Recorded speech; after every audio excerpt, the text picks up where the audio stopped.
Okay. The committee will come to order. Without objection, the chair is authorized to declare a recess of the committee at any point. Pursuant to Committee Rule 4, the chair may postpone further proceedings on approving any measure or matter or adopting an amendment. Without objection, all members may have 5 days to submit statements or extraneous materials on today's business. As members were notified yesterday, we intend to consider 11 bipartisan measures and a number of amendments en bloc. Pursuant to notice for purposes of markup, I now call up the en bloc package consisting of 11 measures, which are HRES 512, calling for the global repeal of blasphemy, heresy, and apostasy laws with 11 amendment in the nature of a substitute. HR 5408, Ukraine Religious Freedom Support Act, with a Wilson Amendment in the nature of a substitute. HRES 742, recognizing the continued success of the Food for Peace Act, with an Engel Amendment in the nature of a substitute. HR 5664, LIFT Act, with a McCall Amendment.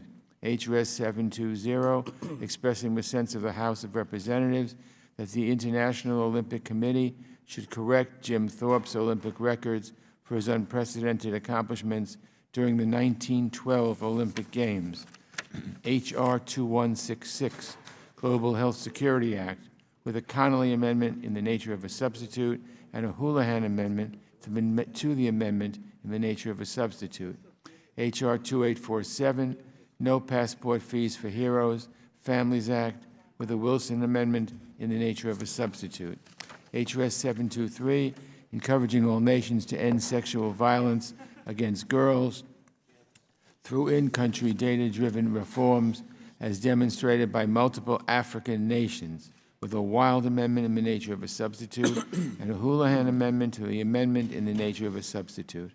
HRES 809, expressing the importance of the United States alliance with the Republic of Korea and the contributions of Korean Americans in the United States, with an Engel Amendment in the nature of a substitute. HRES 458, reaffirming the strong partnership between Tunisia and the United States and supporting the people of Tunisia in their continued pursuit of democratic reforms, with a Deutsch Amendment in the nature of a substitute. HR 1611, Robert Levinson Hostage Recovery and Hostage Taking Accountability Act, with a Deutsch Amendment in the nature of a substitute. At this time, I recognize myself to speak on today's business. I'm pleased to support all of the bipartisan measures before us today, and I thank our members for their hard work. I'll keep my remarks brief and highlight just a few of the 11 bills and resolutions. First, I'll start with Mr. Connolly's Global Health Security Act. We can see clearly right now just how important it is to invest in smart, effective global health policy. Pandemics like coronavirus don't stop at borders, so it's critical that our government effectively coordinates the response to outbreaks here and abroad. We used to have a key coordinating body in the White House charged with that task. Under the Obama administration, these experts directed our responses to the Ebola and Zika outbreaks. Their work showed just how important it is to invest in preparedness, to build up our capacity, to respond quickly so we can prevent an outbreak from snowballing into a bigger crisis. Unfortunately, this administration dismantled that coordinating group, so I'm pleased that Mr. Connolly's measure will get those best practices back up and running, requiring a global health security coordinator to manage our response in emergencies like this and help us prepare rather than just react. It's a good bill I strongly support. Next, I'll turn to the Leveraging Information on Foreign Traffickers Act, or the LIFT Act, a bill authorized by Mr. McCall. I was pleased to join the ranking member in introducing this good measure to ensure that the State Department has the right tools to combat human trafficking, a heinous crime that has ensnared over 25 million people around the world. I'm also proud of the work that this committee has done on this matter, and I especially want to thank Mr. Smith for his leadership on this issue for over 2 decades. Today's measure continues that legacy for our committee. The LIFT Act enhances the State Department's ability to gather information on this horrendous practice and engages survivors in our policymaking process. We must continue to fight modern-day slavery and work to enact legislation that brings us to a brighter future, free of this horrific injustice. Today's measure is a step in that direction, and I hope all of my colleagues will join me in supporting it. Next, I'll turn to Mr. Deutsch's Robert Levinson Hostage Recovery Act, named for one of the many Americans being unjustly held captive abroad. It's critical that our government take every step possible to get our citizens home safely. President Obama made important policy changes on this matter, creating a special envoy position to be the point person on these efforts and providing transparent, open lines of communication with the family members of these American hostages. The Robert Levinson Hostage Recovery Act puts those initiatives into law, building toward a more thorough and effective approach to helping these people and their families. It's a good bill I'm pleased to support. I also want to recognize two family members of Americans being held in Iran here with us today, Sarah Moriarty and Babak Namazi. Thank you for your dedication and strength. Next, I want to address House Resolution 809 from Mr. Swazi, reaffirming the United States' commitment to our alliance with the Republic of Korea. At a time when we face an increasingly aggressive China, a dangerously unhinged North Korea, and a host of other challenges, including the coronavirus outbreak, it is imperative that we stay in lockstep with our partners in the region. Right now, the Trump administration is working on finalizing a cost-sharing agreement with South Korea regarding our forces on the Korean Peninsula. The Trump administration started out by asking our allies to pay 400% more than they did before. While it is important for our partners to shoulder more of the burden over time, it is important that the final agreement reflects our close partnership with the Republic of Korea and advances our shared goal of preserving security and prosperity in the Asia-Pacific. I support this measure and urge all of our members to do the same.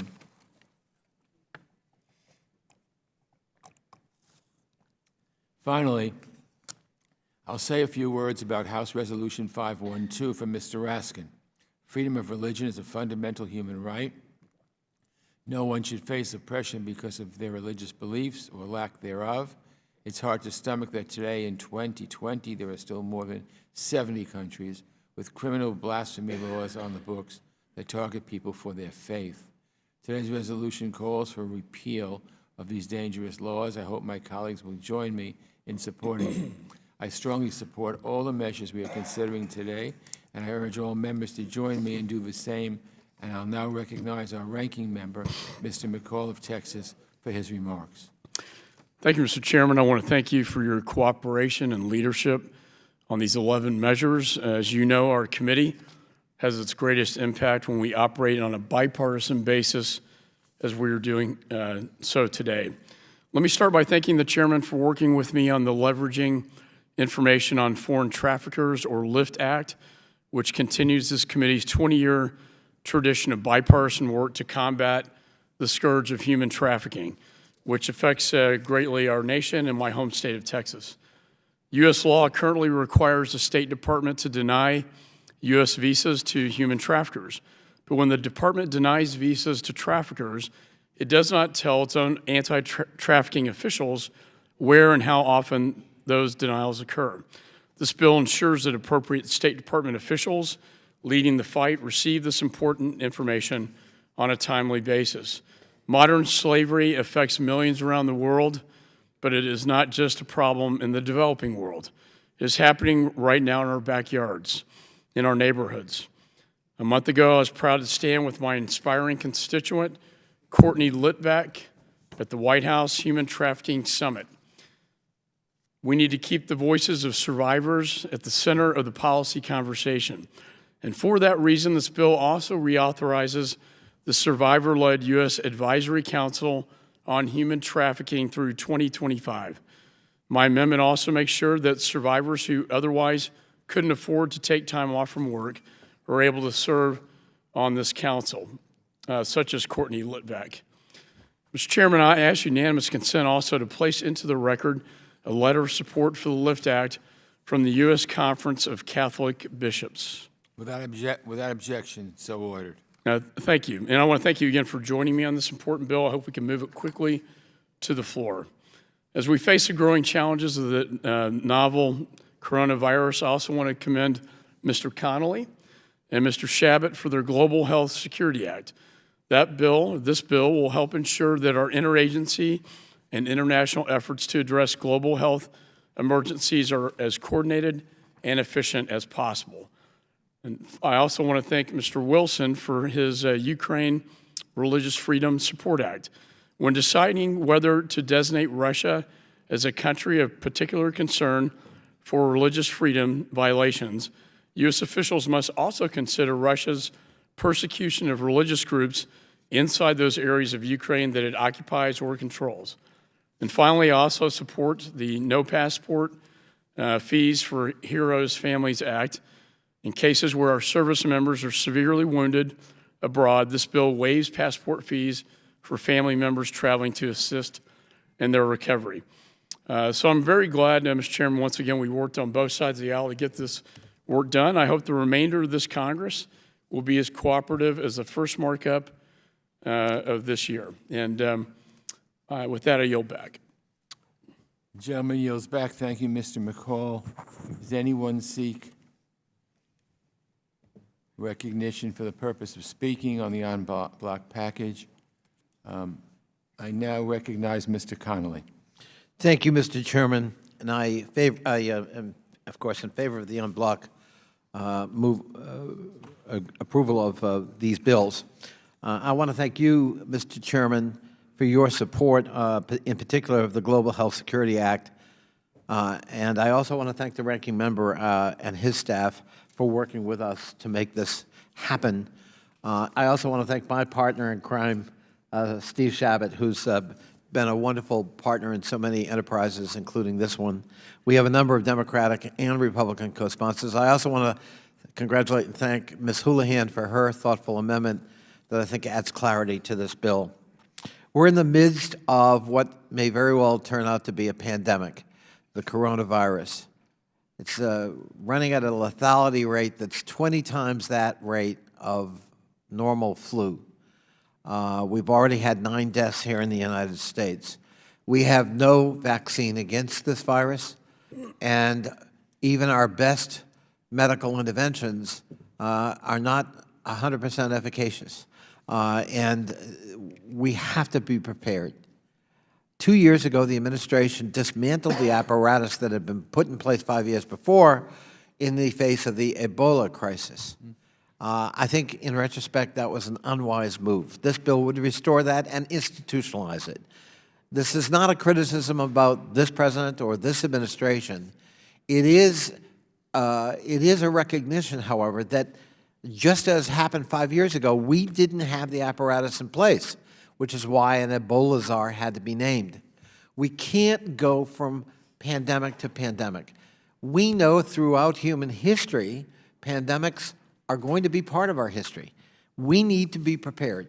We need to have a locus in the National Security Council in the White House that is charged with that responsibility, monitoring, intervention, collaboration, networking, and of course taking measures to protect the American people in the event of a possible pandemic. It shouldn't take a crisis for us to act. And the American people, I think, do expect us to act. And I think this gives us an opportunity as a committee to make our contribution, and it will be a substantive contribution. I'm very pleased that the Global Health Security Act is endorsed by the Child Fund International, Global Health Council, the International Medical Corps, the InterHealth International, Johns Hopkins Center for Health Security, Nuclear Threat Initiative, PATH, the American Society of the Tropical Medicine and Hygiene, Management Sciences for Health, the Sabin Vaccine Institute, the Borgen Project, and the American Society for Microbiology. I think we can move this bill, and I hope we will bring it to the floor swiftly on suspension so that we can get this, this institutionalized structure in place so that never again do we have to move from crisis to crisis. Again, I thank my colleagues for their bipartisan support, and I yield back. Thank you. The gentleman yields back. Are there any other members seeking recognition? I now recognize Mr. Chabot. Thank you, Mr. Chairman. Move the strike last word. We have a number of very good bills before us this morning, but I want to focus on H.R. 2166, the Global Health Security Act, bipartisan legislation that my Democratic colleague and friend, Jerry Connolly, who has just spoken, and I introduced at the beginning of last year to strengthen U.S. and global preparedness for and capacity to respond to pandemics, or what may be a pandemic like the coronavirus. With coronavirus spreading across the globe, our consideration of this legislation is timely, and our decision to introduce the legislation in the first place over a year ago was prescient. Over 90,000 cases have been confirmed worldwide, with over 100 in the United States at this time. As this is proving once again, diseases don't know borders, and a deadly virus is just a plane ride away. That's why the United States must continue to lead the world's efforts to advance global health security. This act has two main goals. First, it codifies our commitment made by both the Obama and Trump administrations to the global health security agenda, a multilateral partnership that aims to strengthen health systems and laboratories in countries around the world so that they might meet the international health regulation standards. Folks back home might wonder why we should bother about other countries' health systems, but as coronavirus shows, a weak health system in another country, in this instance China, can directly threaten us here in America. Second, our bill makes sure that we have the personnel the personnel is in place to prepare for when the need arises to respond to pandemics like the coronavirus. Specifically, we need someone, preferably at the NSC, to quarterback the U.S. government's response, since that response inevitably involves several agencies across the government, from the State Department to the CDC, Centers for Disease Control. Several Republicans, including then-Chairman Ed Royce, called for the appointment of a single point person with a health background during the Ebola outbreak back in 2014.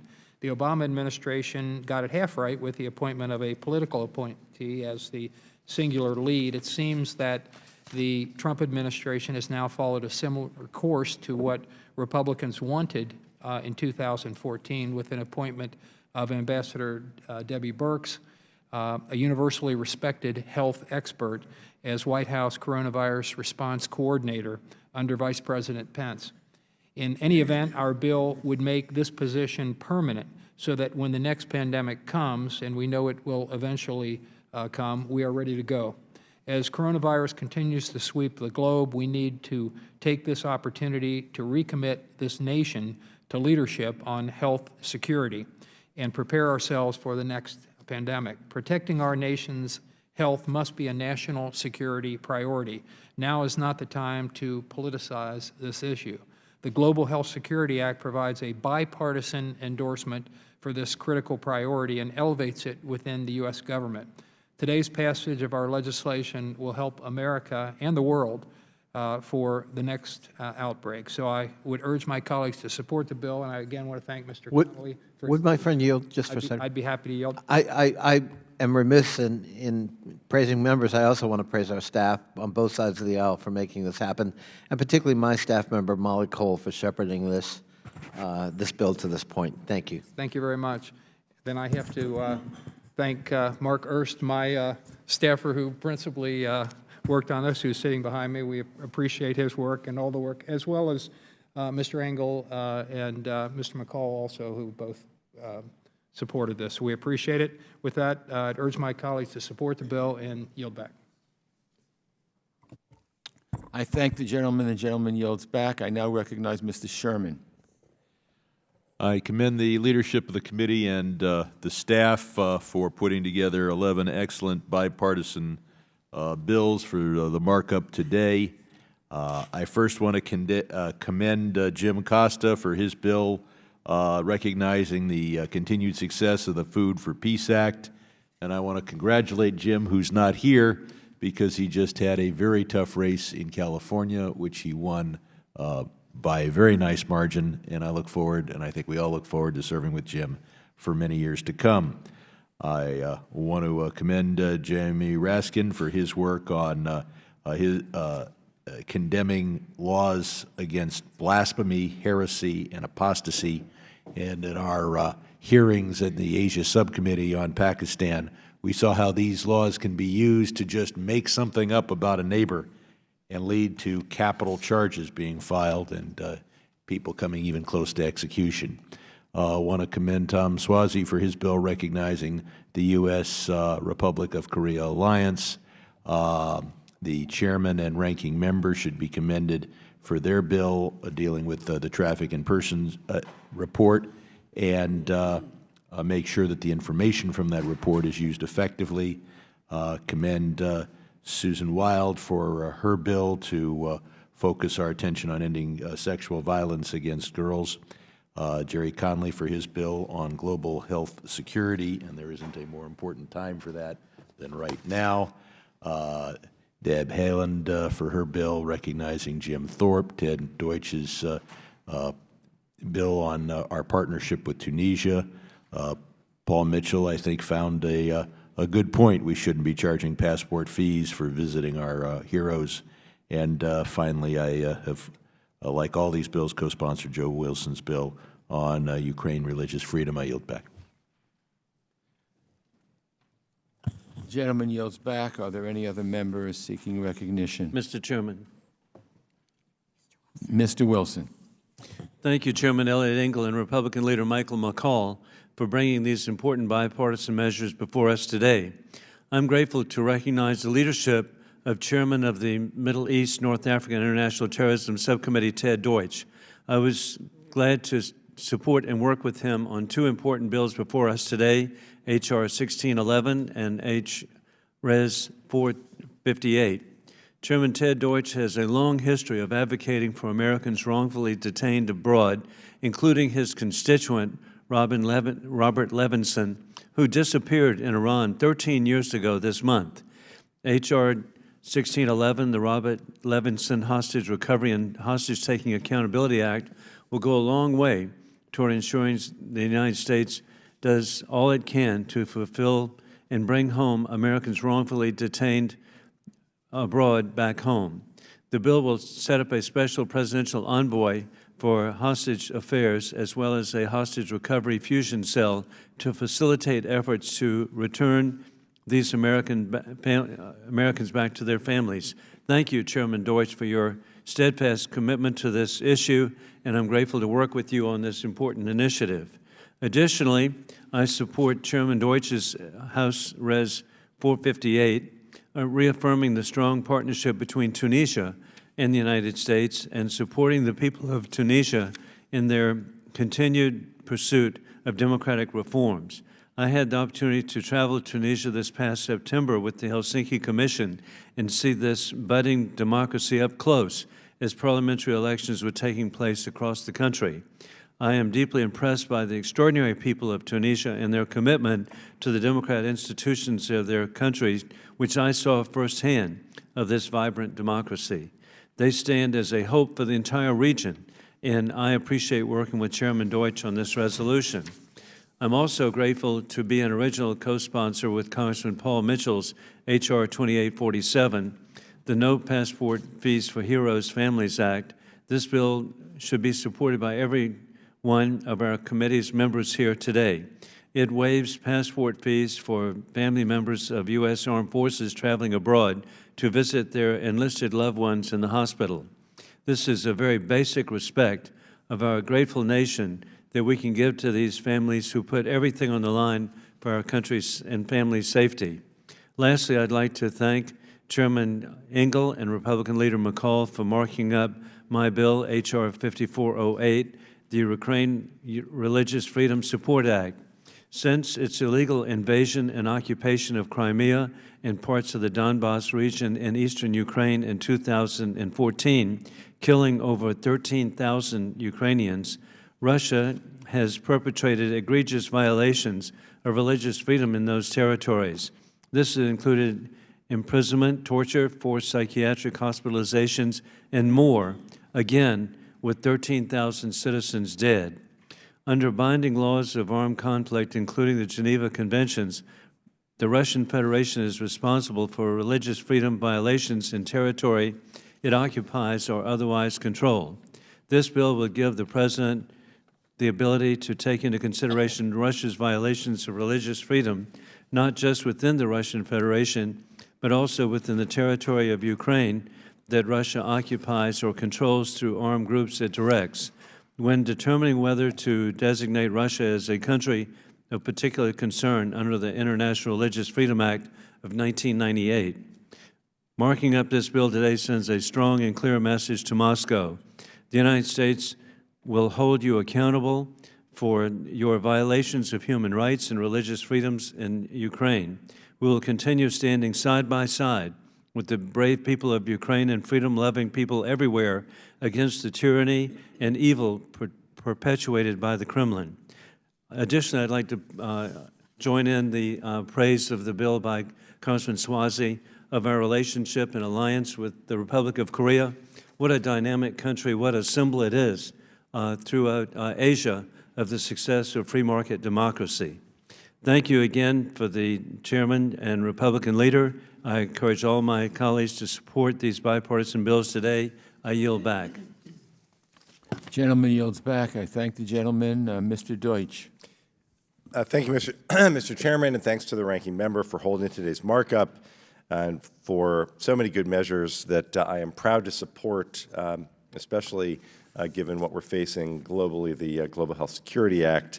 I want to thank you as well for including two of my bills, H.Res. 458 and H.R. 1611. And I want to thank Joe Wilson, the ranking member of the Middle East North Africa Subcommittee, for being such a strong leader and partner in these efforts and so many others.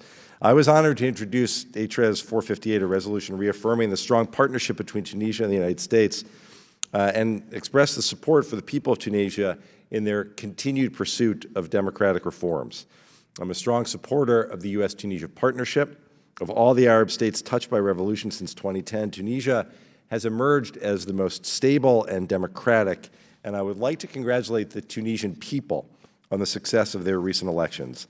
Tunisia continues to face many challenges, including the security threats posed by both extremists and the conflict in Libya, high inflation and high unemployment, especially among young Tunisians, and the need to develop inclusive and transparent and responsive political institutions. Congress will remain a committed partner to Tunisia as it confronts and overcomes these challenges and continues down the democratic path. Mr. Chairman, next week, March 9th, marks 13 years since the disappearance of my constituent, Bob Levinson. Bob disappeared from Iran's Kish Island. Most of you know Bob's story, if for no other reason than you've heard me tell it many times.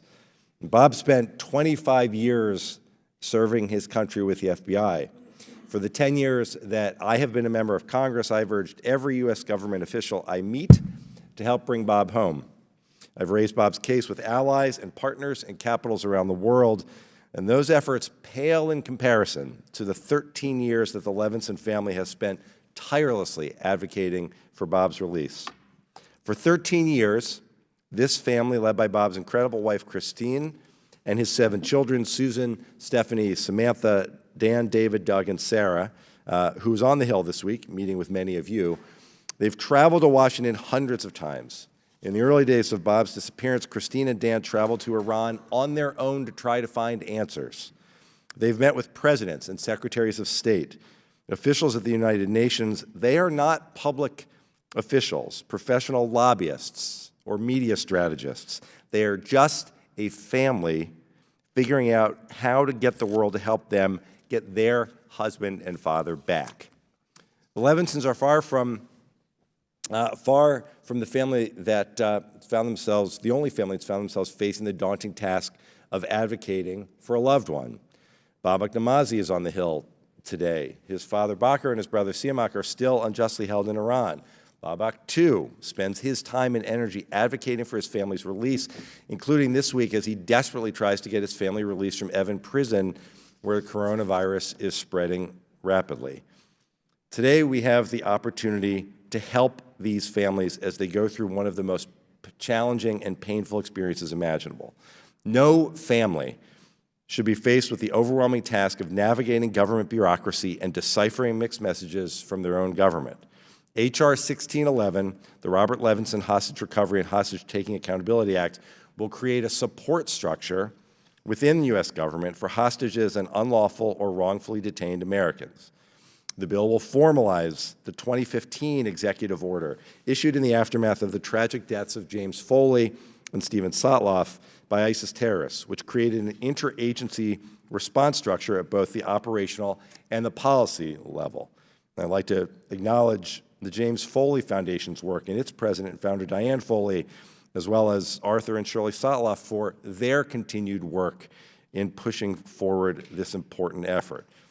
The bill mandates the position of Special Envoy for Hostage Affairs at the State Department and requires families be given guidance on how to manage their interactions with the U.S. government. The bill will also formalize consistent family engagement.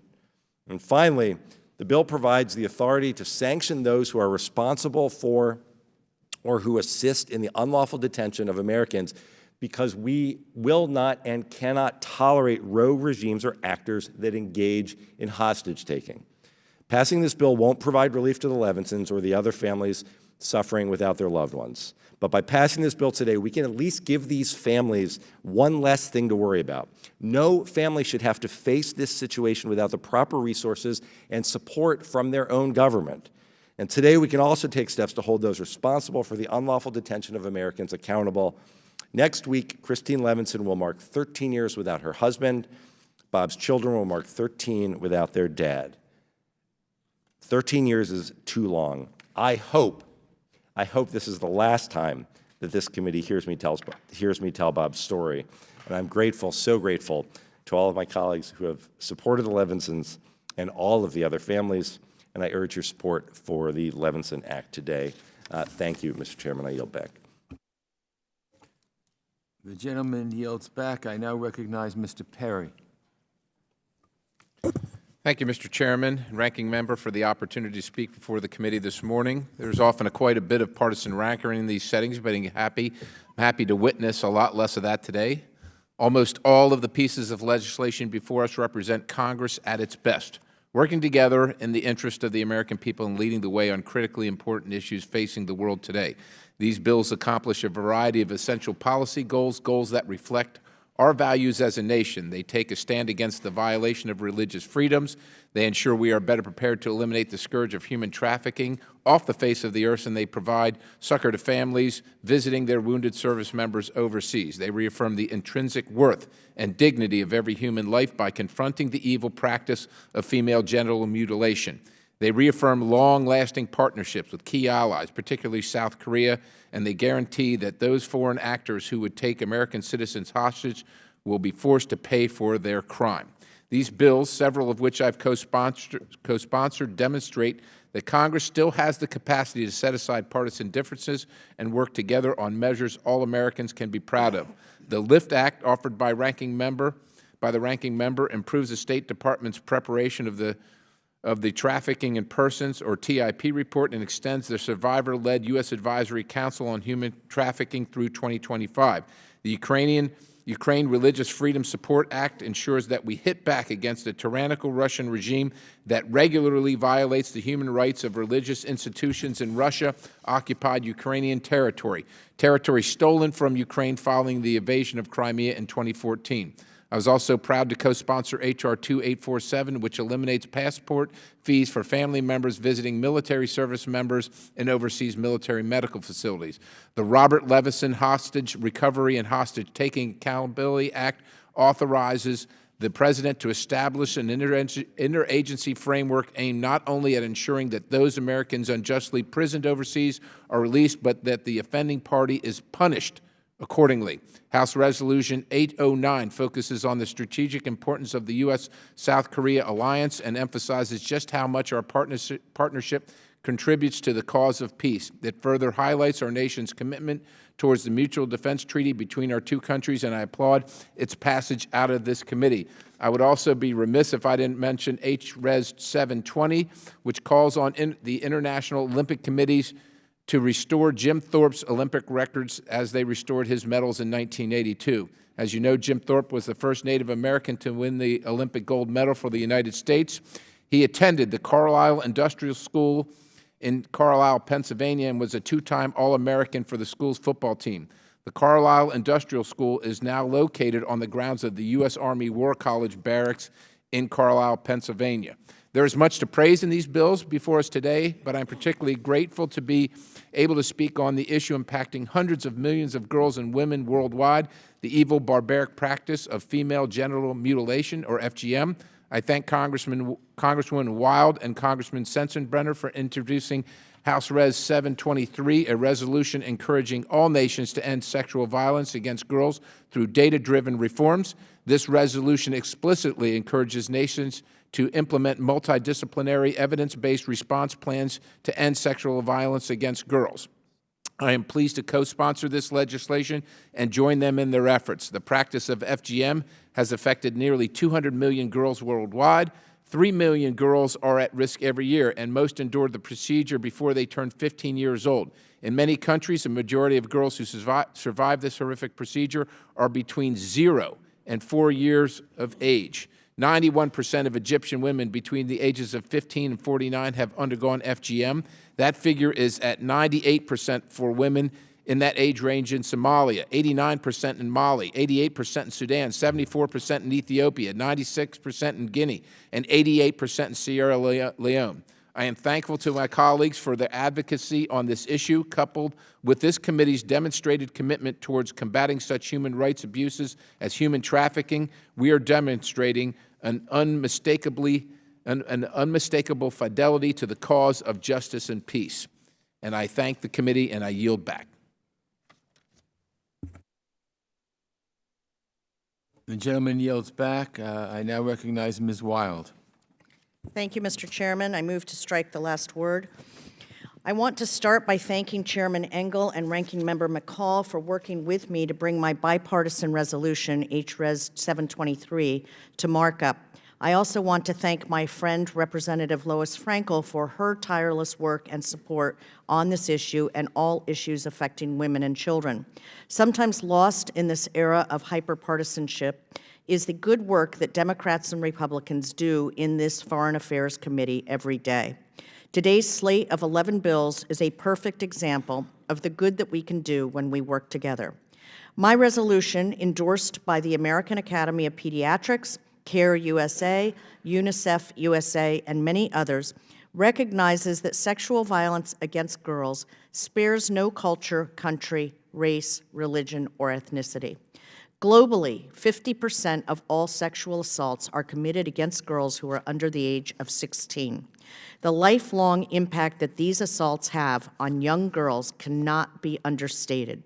They decrease the number of years spent in school, they increase the rates of suicide, early high-risk pregnancies, and HIV/AIDS, and they perpetuate intergenerational poverty, hurting families, communities, entire countries, and our global economy. And worst of all, these assaults rob children of their youth and of their belief that there is good and decency in this world. But there is a path forward, one that is adaptable and considers the unique challenges legally and culturally that local communities face. Violence Against Children surveys, or VACs, were designed by the Centers for Disease Control. VACs are data-gathering household surveillance tools employed by 22 nations across the globe and have reached 60,000 individuals. In conjunction with INSPIRE, a program developed by the World Health Organization to help establish and enforce new laws and victim response and support services, these surveys guide reforms for each participating nation with great success. For example, in Kenya, Malawi, Uganda, and Zimbabwe, VACs resulted in a significant decrease in sexual violence against children and adolescents. My resolution applauds the leadership of those countries that have implemented data-driven, in-country, multi-sector reform to put an end to sexual violence against girls. It also urges all countries to put into place VACs and INSPIRE in keeping with the United Nations Sustainable Development Goals, which included specific goals to end abuse, exploitation, trafficking, and all forms of violence against and torture of children, and to achieve gender equality and empowerment of all women and girls. Through this resolution, we can help establish integrated systems that protect girls and create survivor advocacy centers that make mental health services more accessible worldwide. To victims of sexual violence, we see your struggle, we hear your cries for help, and we stand in solidarity with you all. I urge passage of this resolution out of committee, and I urge leadership to bring this to the floor of the House as quickly as possible. And with that, I yield back, Mr. Chairman. Thank you. I now recognize Ms. Houlihan. Thank you, Mr. Chair. I would like to thank Mr. Connolly for introducing H.R. 2166 as a very timely piece of legislation. Right now, we're facing an international health crisis that is threatening economic stability and, more importantly, the lives of so many people around the world. My amendment urges the President to appoint an expert to lead the management of crises like this one, someone who is experienced in public health or crisis management, who can better help us navigate an outbreak like the coronavirus. The original intent of this bill was to explicitly direct the President to designate an employee of the NSC to coordinate interagency processes for responding to the global health security emergencies. However, part of being an effective member of Congress and this committee often means making very deliberate compromises. With that in mind, this committee worked together to amend the bill text to encourage rather than to direct. Regardless of the legal jargon, let me make it clear the urgency of this particular matter. By failing to mandate a permanent NSC position to manage pandemics, we are opening ourselves to the risk of yet another outbreak for which we will be woefully unprepared. Given that both Republicans and Democrats support this amendment, I expect the President to sign this legislation and to appoint a qualified person to the advisor position with haste. We simply cannot afford to wait for the next coronavirus. Thank you, Mr. Chairman, and I yield back.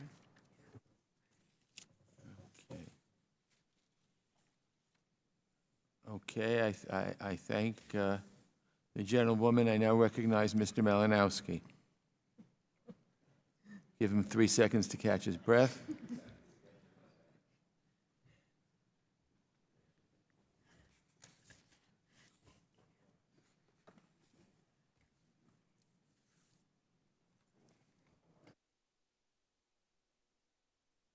Thank you, Mr. Chairman. Thank you, everyone, for your patience.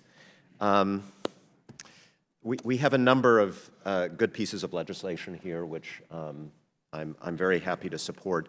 I want to take my time to speak about one bill which I will support, but which I do find in some ways disappointing, and I want to just express some thoughts about it, and that is the resolution on our relationship with South Korea. I agree with what it says. I'm disappointed by what it does not say, and I think we need to be honest about that. Let me start by expressing what I think all of us pretty much agree on.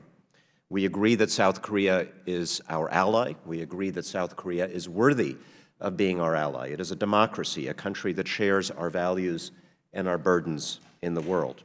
We agree that North Korea is a horrific dictatorship, an adversary of the United States, and a threat to peace and security in Asia. I believe all of us agree that our military commitment to South Korea is something that serves America's national security interest. We're not just there to protect the South Koreans. We're there because South Korea offers us a platform to protect our interests in Asia, to protect our other allies, including Japan, and to counter the threat of a rising China, not to mention deterring aggression from North Korea.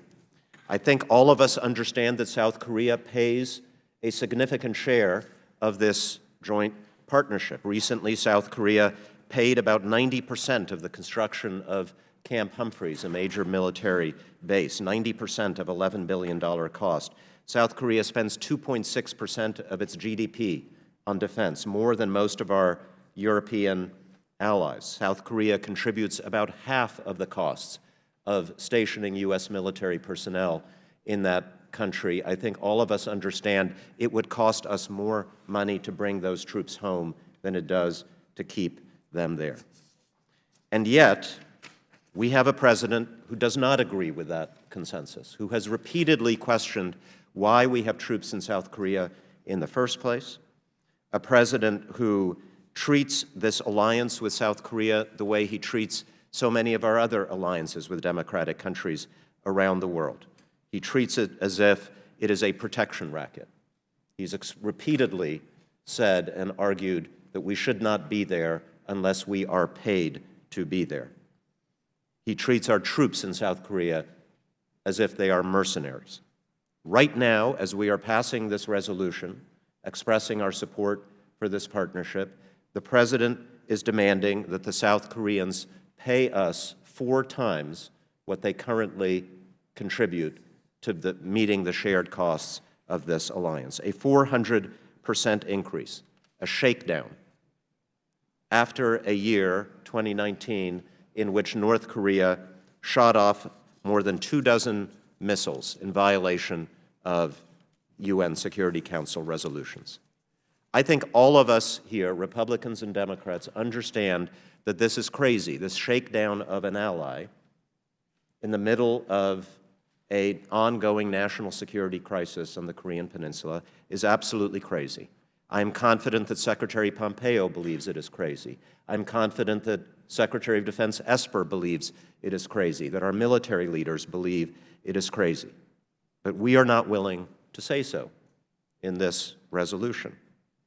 For the sake of bipartisan comity, we are going to pass a resolution that contains, honestly, a bunch of platitudes about the importance of this relationship and of this partnership, but that does not express the concerns of the United States Congress, which I believed are shared on both sides of the aisle, that it is wrong in the middle of a crisis to be shaking down an ally, and we do not stand with that.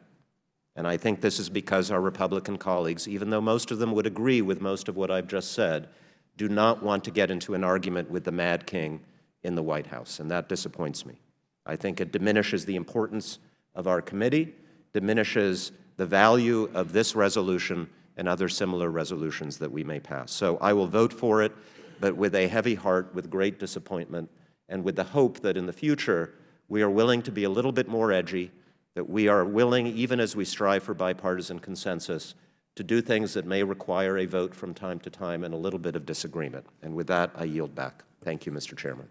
Gentleman yields back. I now recognize Mr. Costa.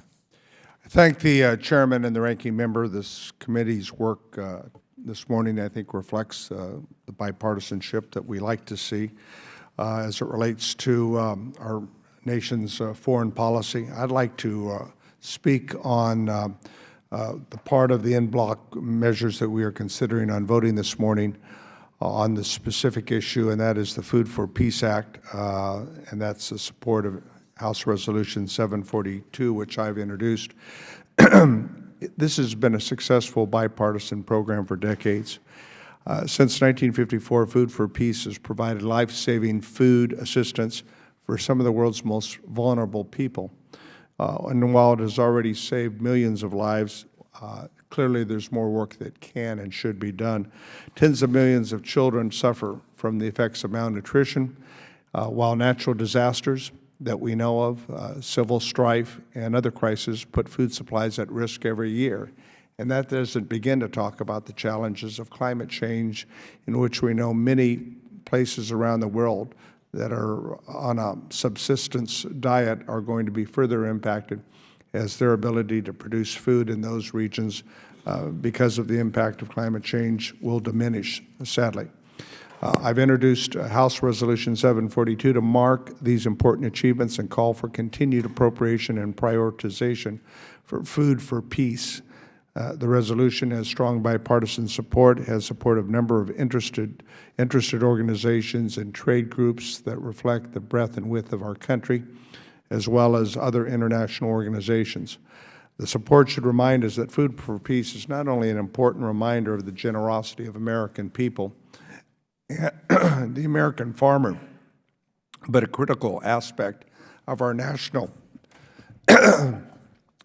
security policy. I mean, this is smart policy, and when we do these kinds of work, we build relationships in the most positive ways. I often say that food security, I think, translates into national security for our country. So our nutrition assistance to the world's most vulnerable people is not only the right thing to do, but it's clearly in our interest. And so therefore, I ask my colleagues to stand with me and affirm the importance of the Food for Peace program, support this measure, 742, and I yield back the balance of my time. And I'll find my voice somewhere. The gentleman yields back. Are there any other members seeking recognition? Hearing no further requests for recognition, and without objection, the committee will proceed to consider the noticed items en bloc. Without objection, each measure is considered as read, and the amendments to each are considered as read and are agreed to. The question occurs on the measures en bloc as amended. If amended, all those in favor say aye. Aye. All those opposed, no. In the opinion of the chair, the ayes have it. The measures considered en bloc are agreed to. And without objection, each measure is ordered favorably reported as amended, and each amendment to each bill shall be reported as a single amendment in the nature of a substitute. Without objection, staff is authorized to make any technical and conforming changes. This concludes our business today. I thank Ranking Member McCall and all of the committee members for their contributions and assistance with today's markup. Markup is adjourned. It is not.